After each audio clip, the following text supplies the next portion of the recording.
नमस्कार मित्रांनो, ठरलं तर मग या सिरीजमध्ये काय घडले आपण ते बघणार आहोत। अर्जुनला कळतं की सायलीला अटक झाली आहे। तो पोलीस स्टेशनला जातो आणि अश्विनला घरी पाठवतो।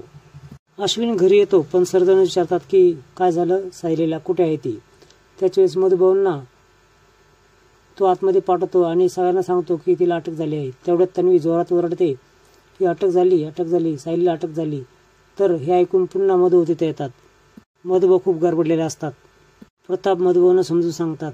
पूर्णाजी देखील सांगते की अर्जुन तिला घेऊन येईल, काळजी करू नका। अर्जुन पोलीस स्टेशनमध्ये येतो। त्याच वेळेस हवालदार त्याला अडवतात आणि ते बैल तुम्ही भेटू शकत नाही असं बोलतात। अर्जुन बोलतो मी त्यांचा वकील आहे, नवरा देखील आहे। पोलीस सांगू लागतात की एका लहान मुलाला पळवून घेण्याचा प्रयत्न त्यांनी केला आहे। त्यांना वेगळ्या सेलमध्ये ठेवण्यात आला आहे। अर्जुनला शॉकच बसतो।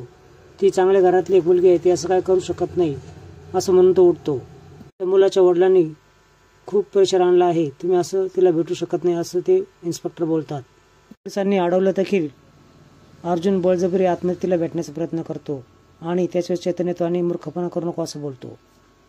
कॉन्स्टेबल तिची पर्स घेऊन येतात। त्यावेळेस खूप भावूक अर्जुन होतो आणि कशी असेल ती, घाबरली असेल ती असं तो विचारतो। अर्जुन आणि चैतन्य बाहेर आल्यानंतर तिथं मीडिया येते आणि खूप उलटसुलट प्रश्न विचारतात। प्रतिमा रविराजकडे येते, बघितलं का काय न्यूज आली आहे, सायलीला अटक झाली आहे। रविराज लगेचच अर्जुनला कॉल लावतो आणि हा सर्व काय प्रकार आहे असं विचारतो। अर्जुन बोलतो कोर्टात सुटले आहे आणि बेल कशी मिळेल याचं तू बघ असं रविराजला बोलल्यानंतर रविराज बोलतो की काय अडचण आली मला कॉल कर। मधुभाऊ दाराशी उभं राहून सायली आणि अर्जुन येण्याची वाट बघत असतात। देखील अर्जुनला फोन लावतो पण तो फोन चैतन्य उचलतो आणि सगळं चैतन्य सायलीविषयी प्रतापला सांगतो। खूप आश्चर्य वाटतं, मात्र तन्वी हसत असते। मधुभाऊ बोलतात सायली असं काय करू शकत नाही। त्याच्याच तन्वी बोलते लहानपणीच 2 कानामाग ओढले असते ही वेळ आली नसती।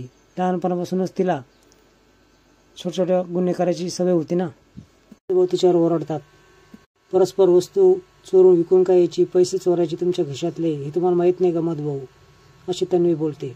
मला येईल ते बोलू नकोस असं मधुभाऊ तिला ओरडतात। लहान मुलांना पळून यायची तिला काय गरज पडली, या घरात तिला काय कमी होतं असं ती मधुभाऊंना विचारते। मधुभाऊ चिडून तिच्यावर हात उगारतात। पुढील भाग खूप रंजक असणार आहे।